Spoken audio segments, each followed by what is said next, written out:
What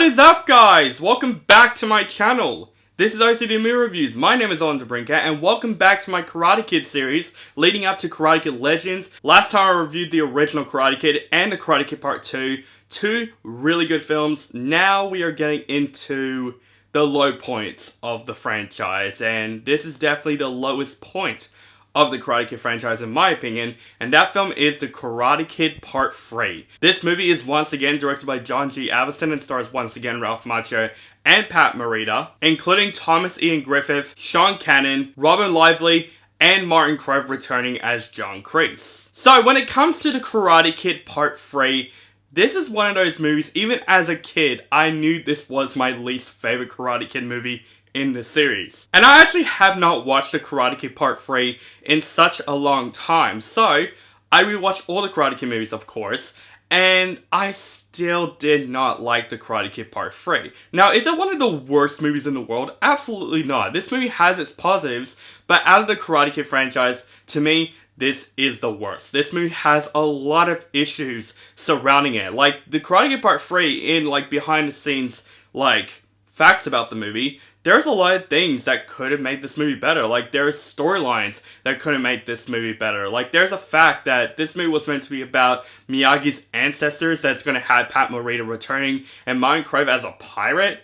I don't know, that kind of interests me. But also Pat Morita came up with an idea of what if dying Miyagi is in the hospital and Johnny Lawrence saves him as a doctor. That could have been interesting as well. And I think the aspect of Daniel Russo, like, going into the dark side and joining Cobra Kai, that could have been an interesting movie if it was written better. Because yes, The Karate Kid Part 3 suffers from this really terrible screenplay. Because man, this screenplay is, in my opinion, awful. And the thing is, John G. Avildsen himself, the director of the movie, even hated this movie. He thought this movie is literally a carbon copy ripoff of the first movie all over again. And even the star Ralph Macchio himself did not like this movie. Actually, he didn't have as much fun making this movie as he was in the first two films. That already shows how bad The Karate Kid Part 3 is. And John G. Avildsen is right about this. This is literally a carbon copy of the first movie all over again, with a slight bit of differences. This movie doesn't up the stakes with the first two Karate Kid movies. This movie kind of basically lowers down the tone and makes it The Karate Kid all over again. I think one of the biggest issues with the film is actually Daniel LaRusso himself, played by, once again, Ralph Macchio, who, first of all, man, for 30 years old, like, he's literally almost in his 30s, he looks great for his age. But you can really tell that Ralph Macchio doesn't want to do this movie just from his acting alone. Because Daniel LaRusso is actually sort of unlikable in this movie. You know, it's kind of going for the Tobey Maguire vibes in Spider-Man 3, it's those vibes. Where in the first half, Daniel just doesn't shut up throughout the movie. He just yappers a lot in the film to being very unlikable and uninteresting. The only times you root for Daniel Russo is at the end of the tournament.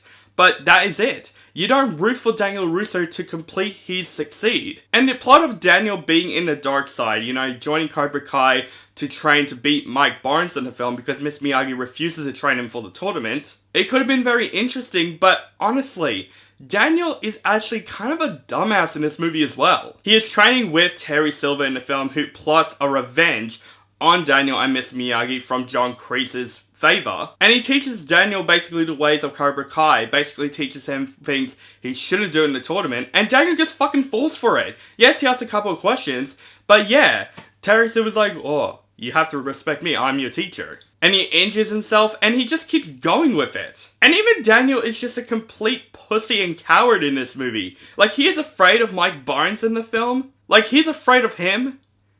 Do you remember in the second movie he fought to the death for Chozen? How come he's not as afraid of him as Mike Barnes? Mike Barnes is just another bad boy in karate. Another bully like Johnny Lawrence, but just much more advanced. And he's scared of him comparing the fight to the death. This movie does not make sense with that. And I think the chemistry between Daniel and Miss Miyagi in this film is not as strong as it was in the first two films. I think Pat Morita is still great in this film. He is still great as Mr. Miyagi. But I just didn't buy their chemistry all that much in the film because their chemistry goes in really confusing ways. I know it's trying to be a movie where Daniel basically just starts to lose faith in Mr. Miyagi and then at the end he gets faith in Mr. Miyagi. But it just didn't do that all that well because Daniel is unlikable and also Mr. Miyagi at times was kind of unlikable in a way. And this movie also has a lot of pointless elements as well, like the love interest in the film. Yes, we have a third love interest in the Karate Kid movies. You know, we have Ali from the first movie, we have Kamiko from the second movie, and once again, like in the Karate Kid Part 1, Ali doesn't return, but we have Kamiko.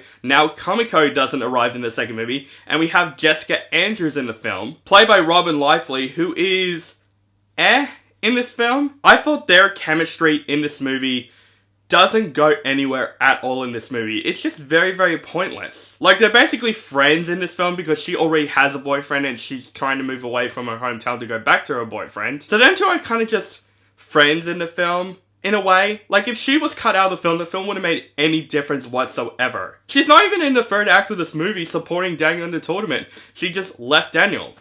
That is it.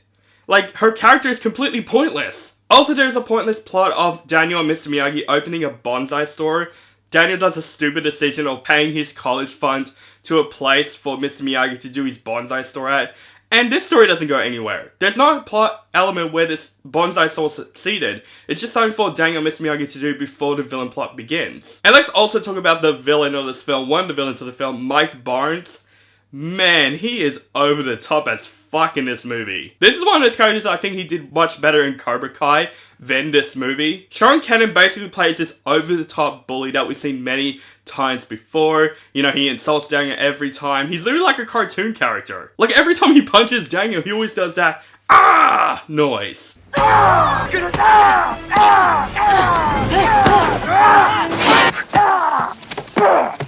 Like, is that every time he punches Daniel and stuff, he just hurts his hand or something? Like, why the fuck he does that? Is that his own Kia? Yes! Yeah!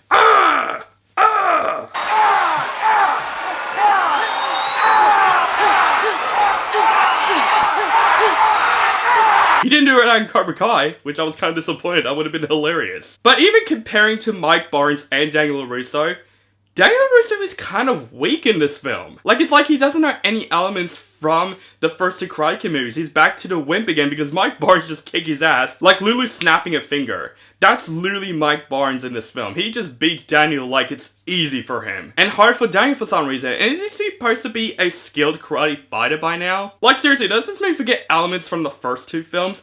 You can tell there is no passion behind the Karate Kid Part 3. Even Martin Crover's John Kreese was just there in this film. And it's supposed to be about his revenge plot for Mr. Miyagi and Daniel LaRusso. But because he's doing another movie in the background, Terry Silver takes over from it, which I would say this: Thomas Ian Griffith as Terry Silver is the best part about this movie. He is so over the top in this film. He is so cartoonish in the film that at times I can watch this movie for him. He is enjoyable to watch in this film.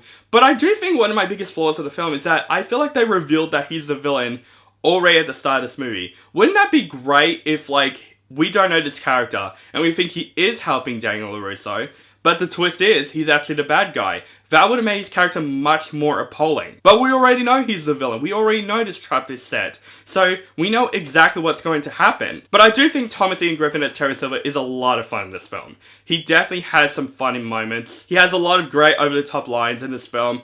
He is definitely fun to watch, and I think that's probably the biggest, best part of the Karate Kid Part 3. It is him himself. I even like the fight between Mr. Miyagi, John Kreese, and Terry Silver. I love that "wah" joke in the film. I thought it's hilarious every single time I've seen it.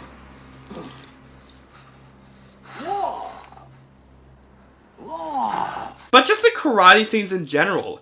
This film felt like a cheap replica of the first movie. Like, literally the fight scenes are even lame in this film. And it's because, like, there's really not that much of a conflict. It's just Mike Barnes beating the shit out of Daniel. Mr. Miyagi once again wins every fight he's in. That would have been interesting if he lost the fight. Like, that would have upped the stakes more, but no, Mr. Miyagi is still the skilled martial arts fighter that we know. And even throughout the tournament scene, I didn't feel as impact. I didn't feel like I was rooting for Daniel because of how unlikable he is. So basically, The Karate Kid Part 3 is a step down from this franchise. There's a lot of pointless plots, there's a lot of cheap-ass villains, and just the overall screenplay itself, it just felt down Sparrow. So overall, guys, The Karate Kid Part 3 is easily the worst movie in the Karate Kid series. Like I said, the screenplay is awful. Daniel Russo is not the likable hero that we know and love from the other movies. The story is literally a cheap replica of the first movie all over again. There are pointless plots as well with the Bonsai Store and Jessica Andrews. Pat Morita is still great as Mr. Miyagi. Thomas Ian Griffin is definitely the best part about this movie as Terry Silver. But Mike Barnes is a cheesy villain, and this movie just felt like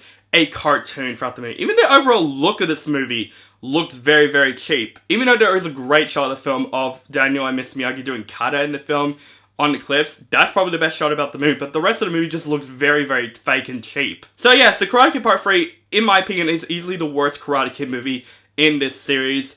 So, yeah, there's nothing too much to say. It's the worst in the trilogy, and it's the worst in the series. It's just very pointless and very lackluster, and it's basically the same movie all over again in the first movie. It didn't up the stakes like the first two movies did. It lowers the stakes, basically. So guys, that is my review of The Karate Kid Part 3. My next review is going to be the next Karate Kid. Even though that movie has nothing to do with Karate Kid Legends, I'm a completionist. I might as well review all the Karate Kid movies there are. So guys, thank you guys so much for watching. What do you guys think of Karate Kid Part 3? Do you like the film, hate the film, or you thought it's okay? Make sure you guys follow me on social media links down below.